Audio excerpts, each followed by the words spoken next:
Nobody likes a severe economic downturn. There are often times of suffering. Dreams are shattered, homes and businesses are lost. But get this, a recent book from a renowned urban theorist argues that the recession and the economic dislocation can actually be the mother of invention. The author, Richard Florida, says there is cause for hope from economic crisis and then we can actually emerge stronger and refocused. How do we do this? It's always good to welcome Richard Florida here. He's the author of the best-selling book, there it is, The Great Reset. Richard, you and I spoke about this when you wrote about this a bit in the Atlantic magazine, Atlantic Monthly, about this. Look at people loathe economic downturns. We got the G8 and the G20 coming in. We got billions of dollars of bailout. You're saying, hang on, there's a silver lining. What is it? Well, come on, Evan. You know you're missing the boat here. I think the real silver lining is that these are periods of great despair, and people are distraught, hurting less in Canada than they are in the United States. But one of the things we know is when we look back at the two previous downturns, the Great Depression of the 1930s and the Panic and Long Depression of the 1870s, they were the two most innovative decades in modern history. So they are periods of innovation. They are periods of reset. But here's the thing. In the short term, I think we're in for worse times. And I think all the indicators suggest this. In the short term, over the next year, 2 to 3 years, I think the economy is going to go down. But these resets, as I point out in the book, are generational events. These are 20 to 30-year cycles. And over the course of those 20 to 30-year cycles, we get economic renewal. In the book, write that the way of life and the economic landscape are changing, but you say they don't result from top-down policy or programs. And here's a quote from your book, though government can encourage and discourage them by what it does or does not do. So what is... If you want to transform the recession/depression into the Great Reset, to actually restart and turn it into innovation, how do they do it? Well, I think the governments both here in Canada, and I think the government here in Canada has been more sensible than the government, even though I was a big Obama supporter back home in the States. The government here, central bank policy and federal policy, has been better than back there. But still, I think we've gone too far with bailouts.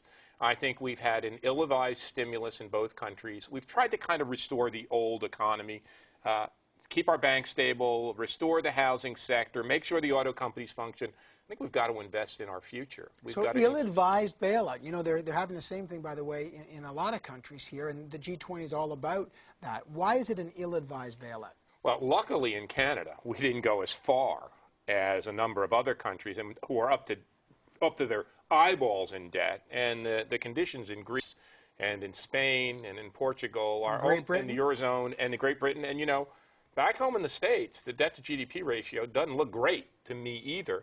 So I think Canada's kept its nose a lot cleaner, but, you know, I worry. And I hear the Fed Reserve chairman today saying, you know, we got to keep government spending going and spend.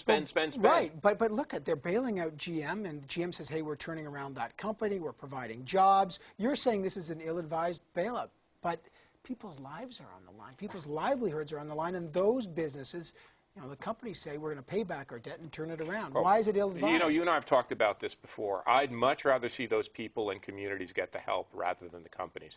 I think if people are hurting, get them help, get them training, get them education. If communities are hurting, help them rebuild their economy. But to hand the money over to companies that were grossly mismanaged and that led to this economic catastrophe strikes me as ill-advised for a whole variety of reasons. You got 6 principles that governments should think about. Now, here we are. We got the G20 coming. You got the G8 coming. What are the 6 principles? What are the 6 principles that government should think about in a reset? I'll give you 3. Right. 1, invest in the future. Make sure that we invest in the infrastructure of future, not the industries of the past. Focus investments not on companies, but individuals, and make sure our communities are prepared to thrive and prosper. Shrunk down 6 to 3, but those are the ones I think we can focus on. When you talk about that, invest in high-speed rail instead of highways? Absolutely. Absolutely. We need massive investment in high-speed rail, especially in Canada, to make sure our mega regions, you know, these complexes of cities from Ottawa to Toronto, including Montreal, can function as economically integrated and powerful units. Highways are a thing of the past, and they cost us more money than they're worth. Shift the country from an ownership society to a more mobile rentership society. The whole thing was home ownership. What's a Well, that's an even harder pill to swallow in Canada. In the United States right now, the rate of home ownership is shrinking back from about 70%. It's now 67%. Projections are from the Urban Land Institute it's going to go to 62%. When I talk about this in Canada, people go up in arms. It's the Canadian dream. We all have to own a house. You know, one of the things that we found is when people own a house and when there's an extraordinarily high rate of home ownership in a town or a city, they're not as flexible. They can't flexibly respond. But doesn't ownership create a sense of responsibility? You know, renters classically don't care. Owners care. They care about the streets. They care about the community. Ownership breeds care.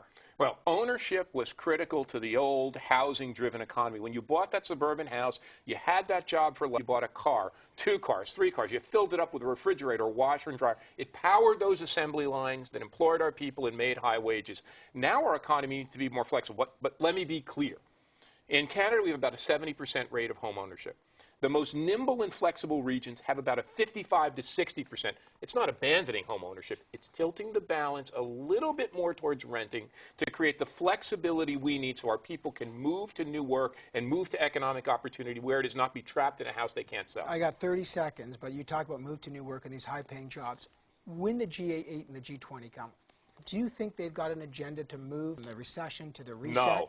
I think our national political leaders in the G8 are completely clueless. And I'll tell you, on job creation, not a single one of them will talk about the most important thing, putting the 65 million people who toil in the service sector in North America and Canada and the United States on a track to good jobs. They're consigning them to low-wage, low-skilled jobs. We can turn those 65 million jobs in the U.S. and Canada into high-wage jobs if we apply the principles we did in manufacturing, continuous improvement in quality, and we have to do it to make sure our economies are stable. They don't get it. We got to have Richard Florida back. Richard Florida, author of The Great Reset. Good to see you, Richard. It's great to see you, Evan. Thanks for having me, especially on this busy day. Oh, no, it is a busy day. That's The Great Reset. New ways of living and working drive post-crash prosperity. Richard Florida. Coming up on Power and Politics, we'll talk more about this developing story, merger, coalition, confusion. Is there a serious breach in Liberal unity? Rosemary Barton, Penny Collinette, Graham Fox are standing by once again to talk about this breaking story. Stay with us.